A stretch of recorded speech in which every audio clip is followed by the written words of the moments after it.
0648 harbiy qism qurolli kuchlar safiga o'qishga kirdim. Vertolyot shturmovoy zavodiga guruh komandir lavozimiga taklif qilishi, hamma kursi, hamma ishsi, menga o'xshagan nechta harbiy xizmatchilar kerak emas buyumday uloqtirsalar, qani haqiqat, qani adolat, qani inson qadri. Bular chiqargan xulosadan norozi bo'lsam, oxiri hujjatlarim qalbakilashtirilgan Kattaqo'rg'on shahar mudofaa ishlar bo'limida sudga murojaat qilganimda, mudofaa vaziri bilan uchrashaman desam, har xil bahona bilan huquqimni olib qo'yish uchun o'sha hujjatlarimni oldiga yaqinlashtirishmayapti. Assalomu alaykum.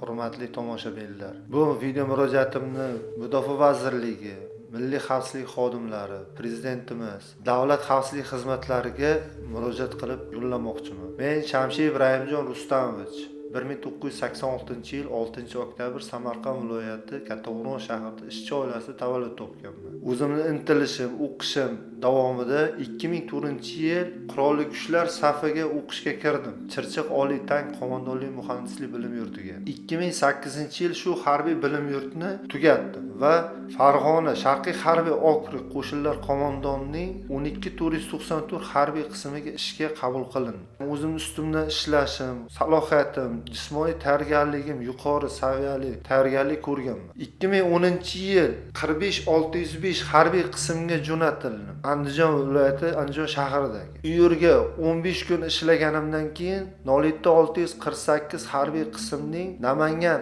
aeroportida joylashgan vertolyot shturmovoy zavodiga guruh komandir lavozimiga taklif qilishi, meni 15 kundan keyin u lavozimni qabul qildim. U yerda o'zimni yaxshi ishlab, yaxshi ko'rsatgan, har xil musobaqa, har xil intellektual salohiyatli ko'rik tanlovlarda o'zimni yaxshi qatnashib, zo'r xizmat qildim. 2013-yil yuqori qo'mondonliklar tekshiruvlar oqibatida meni mansabimni, lavozimimni ko'tarish maqsadida attestatsiyadan o'tdim va o'ta muhim inshootlar qurilish otryadining 2-zvod komandiri lavozimiga tayinlandim va shu lavozimda ishlashni boshladim. O'sha lavozimda ishlashni boshlaganimda milliy xavfsizlik xodimlari menga har xil tazyiq o'tkazishni boshladi. Ular noqonuniy, ularni o'zini harbiy xizmatchilarini ta'tilga qo'yib yuborishni talab qilishdi. Men u talablarga rad javob berdim va undan keyin sen talabimizga bo'ysunmayapsan deb meni orqamdan tushdi. Meni orqamdan tushib har xil tuhmatlar, yozuv, chizuvlar qildi, lekin hech qanday to'siqlarda men unaqa aloqa bo'lmagani uchun oxiri meni prokuraturaga oshirishdi. Prokuraturaga oshirganda prokuraturadan menga qog'oz keldida siz harbiy xizmatchilardan pul yig'ar ekansiz, urar ekansiz deb. 2014-yil harbiy prokuraturaga borib, men bu ishni qilmaganman. O'sha harbiy xizmatchilarni chaqiring, isbotlang deganimda, ular kelolmaydi qog'ozlari. Men u harbiy xizmatchilarning har bittasidan qog'oz olgandim. U qog'ozda yozilishicha, milliy xavfsizlik xodimlari ularni xonaga tiqib, agar shu harbiy xizmatchini ustidan yozmasang, ishdan ketkazaman, u qilaman deb qo'rqitib yozdirishgan ekan. Bu qog'ozlarimni ko'rib, isbotlarim, audio yozuvlarimni ko'rib, prokuratura xodimlari Namangan SMB upravleniyasiga jo'natishdi. SMB upravleniyada bu qog'ozlarni mendan qo'limdan olishib, milliy xavfsizlik xodimlari Asobaddin podpolkovnik Ergashev tomonidan mendan kechirim so'rab, bo'ldi, bu milliy xavfsizlik xodimlari seni ishingga aralashmaydi, lekin bu qog'ozlarni hech kimga aloqa qilmaysan deb jo'natishdi. Xizmat davom ettirayotgan paytim 1 oydan keyin meni lavozimimni kichik lavozimga Andijon 45605 harbiy qismga zvod komandir o'rinbosari lavozimiga tayinlashgan. Men harbiy qism komandiriga kirib podpolkovnik Karimga murojaat qildim. O'rta polkovnik, meni past lavozimimga buyrug'im chiqdi. Nega deganimda, u kishi Sharqiy harbiy okrug qo'shinlar qo'mondonini kadrlar bo'limiga telefon qildi. Podpolkovnik Valixanovga. Valixanov telefondan Jamshid, sen o'zingni ishingni o'yla. Bu harbiy xizmatchini katta akalar ishini olib boryapti. Biza hech narsa qila olmaymiz deb o'z og'zi bilan aytdi. Keyin podpolkovnik Karim menga qaratdi, Shamshiyev, sen to'g'ri tushun, meni qo'limdan bu narsa kelmaydi. Men aytdim, o'rta polkovnik, bo'ldi, men ketaman, xizmat qilaman. Men 605 harbiy qismiga xizmat qilishga ketdim. U xizmat qilish paytimda milliy xavfsizlik xodimlari meni orqamdan kuzatishdi, u qilishdi, hech narsa topisha olmadim. Xizmat davom etdi. Shu arada 2014-yil aprel oylarida batalyon maxsus operatsiya kuchlaridan tanlov keldi. tanlovga men o'zimni familiyamni yozdirtirdim. Tanlovni Sirdaryo viloyati Shirin tumanida olib borilib, u 6 oylik zborni 2 oyda topshirdim. Chunki 2 oy davomida men dars o'tayotgan instruktorlarga tekshirganda meni bilimim ularning bilimidan ko'ra kuchliroq edi. Ular kadrlar bo'limiga aytdilar va mendan ekzamen qabul qildilar. Ekzamenni a'lo darajada topshirdim. O'sha Shirin batalyonni podpolkovnik Abdullayev, sen harbiy xizmatchi, sen menga keraksan. Men seni o'zim Shirin batalyoniga o'zim seni xizmatga olib qolaman. Sanaqa kadrlar menga kerak deb qoldilar. Va zbordan o'tdim. Zbordan o'tib, harbiy qismimga 2 oydan keyin jo'natilganda, menga harbiy qism komandiri chaqirib, harbiy qism komandiri menga aytdiki, seni hech qayerga qo'yavermaymiz. Sen o'zingni shu yerda ko'taramiz, shu okrugga. Men o'shiga aytdim. O'rta polkovnik, men kichkina lavozimda, katta lavozimda kichkina lavozimga qo'y deydi. Men bu lavozimga ishlashga aloqa qilmayman. Men o'zim o'sishim kerak. Men o'sayotgan ofitserman. Deganimda, bo'ldi, seni shaharga ko'taramiz, biz soni to'g'ri tushun, sanaqa kadr bizga kerak deb aytishdi. Va seni orqangdan podpolkovnik Karimov, mudofaa vaziri havodisdan bo'yicha o'rinbosar podpolkovnik Karimov so'radi va polkovnik Quranovlar seni nomzodingni berishdi. Sen marhamat o'quv bazasini boshlig'i bo'lasan.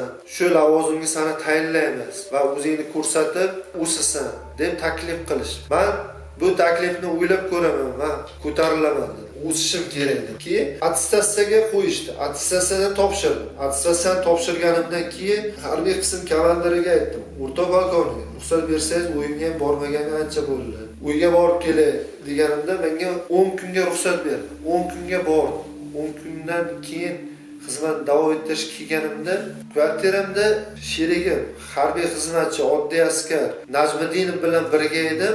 Mazam qochishni boshladi. Bu bilan aytdim, "Chota boshim og'riyapti, dam olishim kerak. Chota yo'ldan charchab kelibman" deganimdan keyin dam olib, ertalab turib tursam, o'sha oyog'im bo'ysunmay qoldi. Harbiy qismni komandirni oldiga meni ko'tarib olib kelishdi. Ko'tarib olib kelishdi, harbiy qism komandiri nima urushdingmi, nima bo'ldi? Hech narsa bo'lgan, uxladim, ertalab tursam, oyog'im ishlamay qoldi deb aytdi. Shu holatda seni bu holatingni harbiy xizmatchilaring ko'rmasa, o'yinga ket, 20 kun otpuskga yoz dedi. Va uyga jo'natdi. Uyga keldim, uydagilarning oldiga meni ko'tarib olib kirishdi. Uyga kelib bir kun turganimdan keyin, uydagilarni tinchlantirgandan keyin ertalab o'sha tilim gapirolmay qoldim. Shu holatda to'ra yotdim. 2 oy davomida Kattaqo'rg'on shaharida mana ko'rsatmagan doktorlari, yetmagan a'zolar qol, hamma doktorga yetyaptilar, analizni topshiryapman, boshlarimni MRT qilyapti. Hamma joyim soppa-sog', hech qanaqa kasallik chiqmayapti. Hech kim kasallikni topshaman. O'sha 2 oy o'tyapti, harbiy xizmatchiman. Harbiy xizmatchi bo'lganim uchun meni hisobim qayerdan ham yuritish uchun oxiri Farg'ona harbiy gospitaliga olib kelishdi. Farg'ona harbiy gospitaliga kelganimda meni nevrologiya bo'limiga yotqizishdi. Nevrologiya bo'limida 3 kun yotdim. 3-chi kuni kelishdi-da, sizni Toshkentga olib ketyapmiz dedi. Nevrologiya bo'limi. Toshkentga mana markaziy harbiy gospitaliga yotqizilganda, meni psixiatriya bo'limiga o'tkazishdi. Men uni boshida bilmadim. Kirganimdan keyin har xil holat, har xil kasalliklarni ko'rib, men bu kasalxonaga bu diagnoz bilan kelmaganman. Desam, siz shahar sog' bo'lasiz, shart yotsangiz sog' bo'lasiz, ba'da hamma apparatlar bor deb allab yotqizishdi. 2 oy davomida shu bo'limda yotdim. Bo'limda yotganimda hech qanaqa qonunbuzarchilik yoki ta'ziqlar, yo men tomonidan yoki ular tomonidan hech qanaqa narsalar bo'lmadi. Komissiya bo'ldi. 2015-yil sentyabr oyida. Komissiyaga kirganimda, baton sog'ayib tuzalganimdan keyin komissiyaga kirganda savol javob qildilar va Shamshiyev, O'zbekiston vatanimga xizmat qilaman, hali kuchim bor, intilaman deb aytdim. Bo'ldi, xizmat qilasiz deb komissiyadan chiqdim. Komissiyadan chiqdim, harbiy qismga keldim.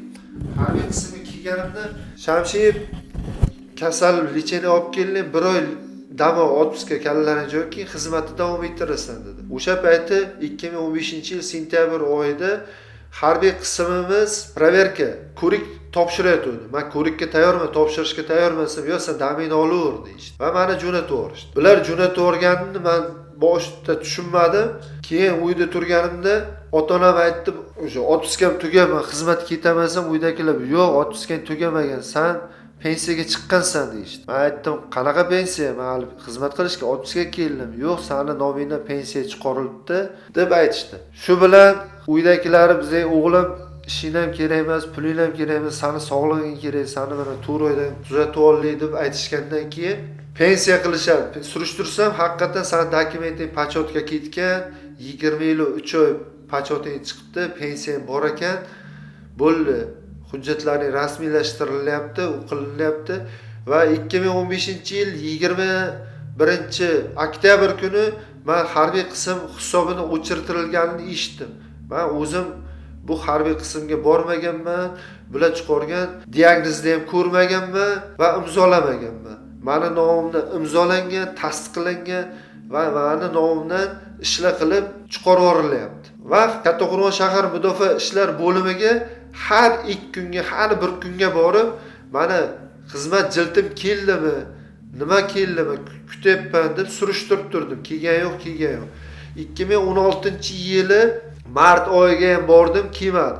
Oxiri Mudofaa vazirligiga men o'zim surishtirgani bordim. Mudofaa vazirlar kadrlar bo'limidan surishtirayotgandim. Ular aytishdiki, sani xizmat jilting Kattaqo'rg'onga jo'natilgan. Va Kattaqo'rg'on mudofaa ishlar bo'limidan so'rasam, xizmat jiltingiz mana bugun yetib keldi deb aytdi va men shu holatda qaytib yo'lga chiqdim. Xizmat jiltim bilan tanishish uchun. Xizmat jiltim bilan tanishayotgan paytim menga qo'yilgan kasallik свидетельство о болезни 255P doktorlar xulosasini ko'rdim. Doktorlar xulosasida menga неврологический состояние со стойким истерическим проявлением по заболеванию до получения периода прохождения военной службы deb diagnoz qo'yib bergan. Негоден военной службе, мирное время, годен второй степени военное время deb xulosa berilyapti. Va u qog'ozni olib o'qish davomida shunga amin bo'ldimki, doktorimiz Kattalitina Xolboboyev shu diagnozni yozibdilar va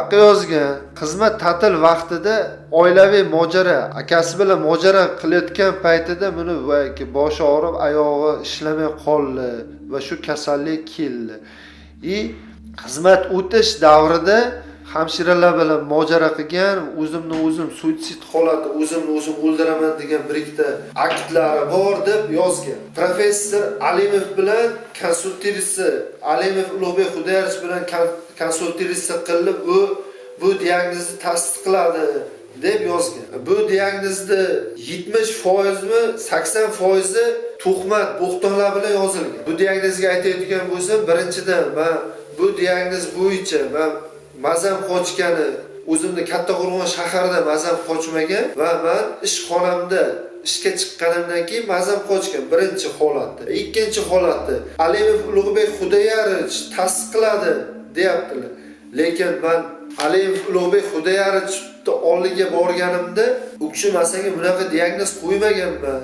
To'g'ri, masalan tekshirganman, sen sog'lom kasalligingni hech qanaqa alomatini ko'rmaganman deb aytdi va men hozir nima qilishim kerak? Sizni ismingiz bilan, sizga qo'ygan diagnoz bilan meni hozir hech qaysi doktor tekshiruv olmayapti. Men hamma doktorlar oldiga boryapman, sizni familiyangizni ko'ryapti-da, shu diagnoz qo'ygan bo'lsa biz hech narsa qila olmaymiz deb aytayapti deganimda, men hozir hujjatingizni o'rganib chiqay, sizga aytaman ertaga dedi. Va ertasi kuni ollariga borganimda, ukajon, men senga hozir eski narsani qaytarib bera olmayman, lekin men o'zim shaxsan seni ko'rikda o'tkazaman va respublika psixiatriya bo'limiga meni yotqizib, bolnitsasiga yotqizib va 24 kun davomida tekshiruv olib borib, без психический расстройств по окончании обследования выписан удовлетворительным состоянием без сопровождения deb xulosa beryapti. Men bu xulosani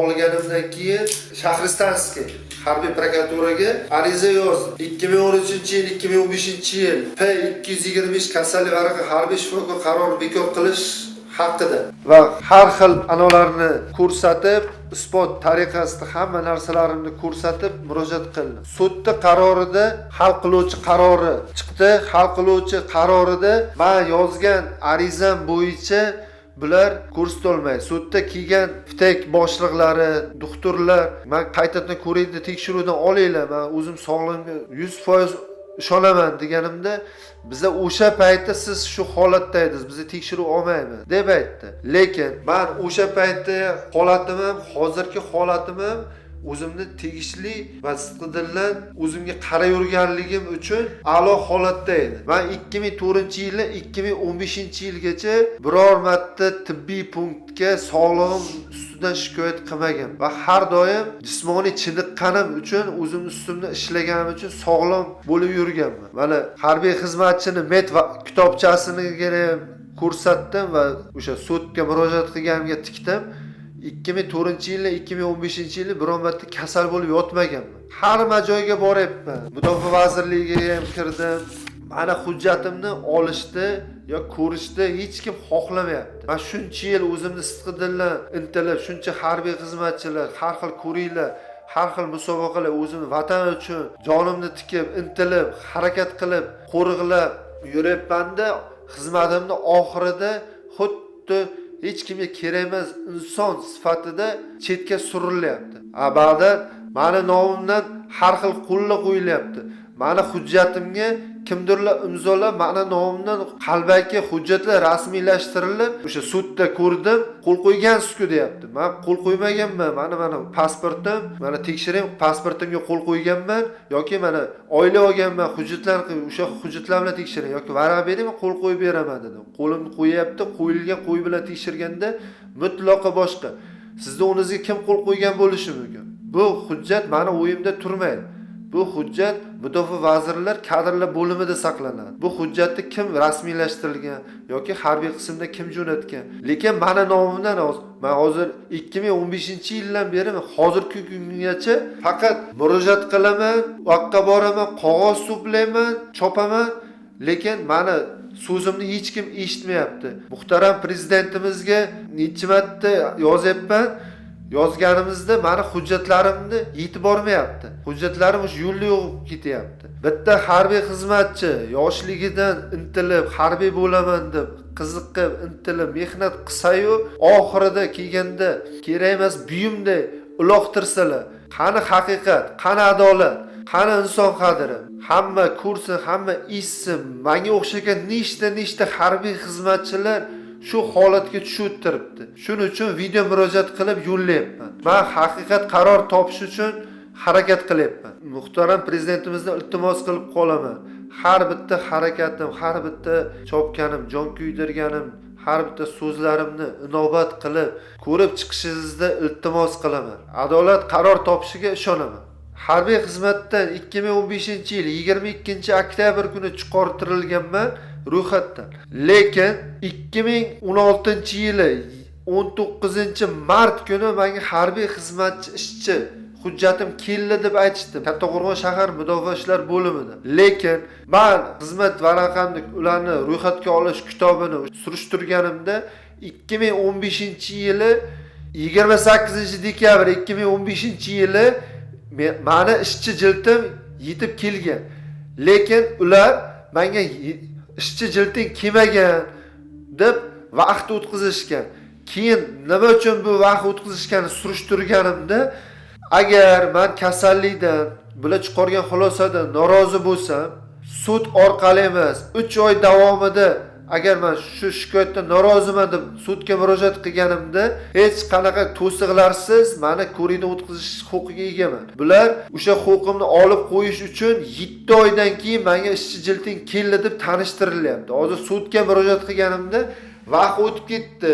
Siz endi murojaat qila olmaysiz. Siz o'sha paytda shu holatda edingiz deb o'zini har xil holatlar bilan yo'llarimni yopishyapti. Keyin men surishtirganimda, chopaverganimdan keyin Mudofaa ishlar bo'limidan 2017-yil 10-aprel kuni menga nafaqa pensiyasini tayinlab berishyapti. Arada shuncha vaqt o'tib ketgan, nafaqa pensiyasini tayinlab berishyapti.